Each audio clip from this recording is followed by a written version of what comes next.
তুই পাগল হইয়াছিস, যার জন্য তুই কাঁদিছিস। ও রাধে, আমি যদি তোর সেই ভালোবাসার মানুষকে, তোর ভজনের মানুষকে, তোর মনের মানুষকে, দেখেন ভালো করে শোনার কথাগুলো, খুব ইম্পর্টেন্ট কথা, তোর মনের মানুষকে যদি আমি তোর নিকটে এনে দিতে পারি, বলে বলে রাধে তুই আমায় কি দিবি?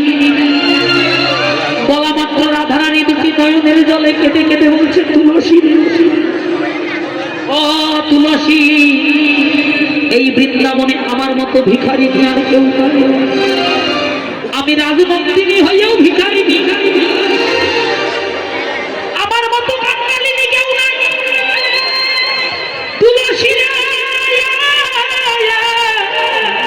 আমি যে ঘরে বসতে করি, ওই বিবাদিনীর ঘরে কোনোদিনও এক মুষ্ট তন্তুল কাউকে ভিক্ষা দিতে পারি না। তোকে আর কি দেব? আমার মতো কাঙ্গালিনী ব্রজে আর কেউ নাই। ও তুলসী, এই দেহ মন প্রাণ জীবন যৌবন ছিল, সেটা তো অনেক আগে গোবিন্দ সরকে বিকাইয়ে দিয়েছিল। আমার তো আর আপন বলতে কিছুই নাই রে তুলসী বলছে, রাধে ভালো করে চেয়ে দেখ কিছু আছে নাকি। বাবা গো, হঠাৎ করে রাধারানী তার গলদেশে লক্ষ্য করে দেখে, তার গলায় একটা গজমতির হার। বাবা, ওই গজমতির হাতটা খুলে রাইধনী আমার,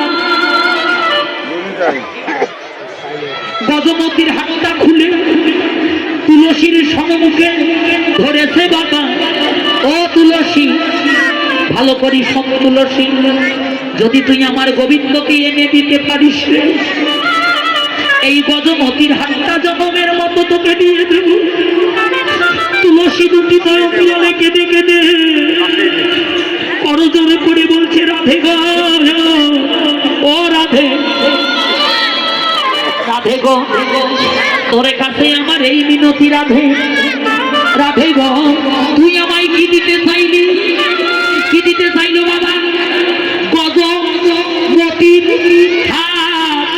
তুলসী কেঁদে কেঁদে বলছে, ও রাধে, আমি গজ চাই না, আমি হারও চাই না, মাঝখানে থাকে কি মতি। রাধে গো, তোর ওই হৃদয় ভান্ডে যত কৃষ্ণ প্রেম ভক্তি মতি আছে, ব্রজে আর কারো ভান্ডে নাই।